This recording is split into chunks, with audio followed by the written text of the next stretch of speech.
berhubungan dengan kalorimeter ya. Jadi soal apapun kalorimeter itu kamu cari Q. Kalau ada komponen Q pasti kamu berarti bukan langsung ke delta H. Ciri-cirinya apa? Ini ada massa ya, ada mR. Kemudian di sini ada perubahan suhu, ada volume. Kalau soal ini berupa volume, kamu ubah volume itu menjadi massa ya, dengan anggapan bahwa massa jenisnya adalah 1. Massa jenis zatnya ya. Kemudian massa jenis air 4,2 itu ketetapan. Jadi kalau memang tidak ada di soal anggap 4,2, tapi kalau ada di soal ikutin yang di soal. Dengan kapasitas kalor 0. Jadi di sini bisa dianggap sebenarnya Q itu bisa mc delta T pertama ditambah misalnya mc delta T, atau misalnya mau pakai kapasitas kalor juga boleh ya. Jadi kalornya itu ditotal dulu semua. Nah, massa sudah jelas 4 liter ya, massa 4 liter itu bisa dianggap sebagai 4 kilogram. Sementara satuan M ini adalah gram, makanya 4 menjadi 4.000 ya.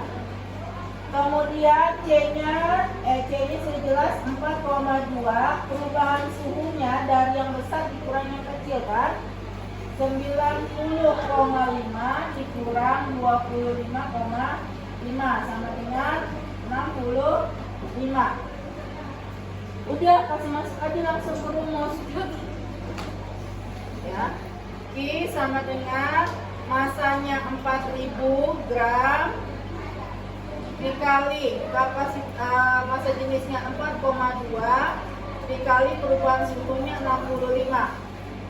Dia bilang kapasitas kalor, berarti kapasitas kalor itu bisa dianggap seperti Q ya, Q kali delta T, sementara Q itu adalah 0. Ya udah dianggap aja di sini mau ditambah 0 atau nggak usah ditulis juga nggak masalah ya. Khawatirnya nanti ada soal nggak ada seperti itu, kamu pikir ini rumus tetap, padahal rumusnya cukup yang ini saja ya. Jadi langsung aja kalau ada angkanya ini kasih masuk. Ini masih dalam keadaan joule. Jadi ubah dulu ke kilojoule. Ini tadi teman-teman jawabnya kalau sudah dihitung secara matematika hasilnya adalah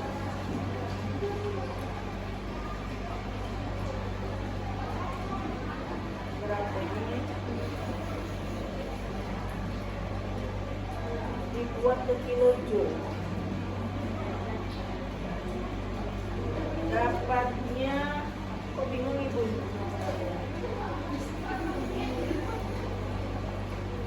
Ada hal tidak saja. Berapa kalau dihitung dapatnya?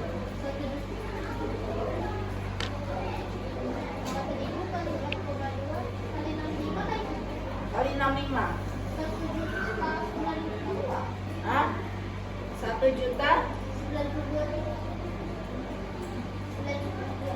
Kali yang 1.092.000 gitu ya. Nah ini masih joule, ubah ke kilojoule berarti kan ini akan dibagi 1000. Ini kan bisa hilang. Nah hasilnya berarti Q sama dengan 1092 dibagi molnya. Mol sudah jelas ada massa, ada mR. Mol kan rumusnya gram per mR sama dengan 32 per 16 sama dengan 2. Ya udah tinggal dibagi 1092 dibagi 2. Karena dia reaksi pembakaran berarti delta H-nya minus ya.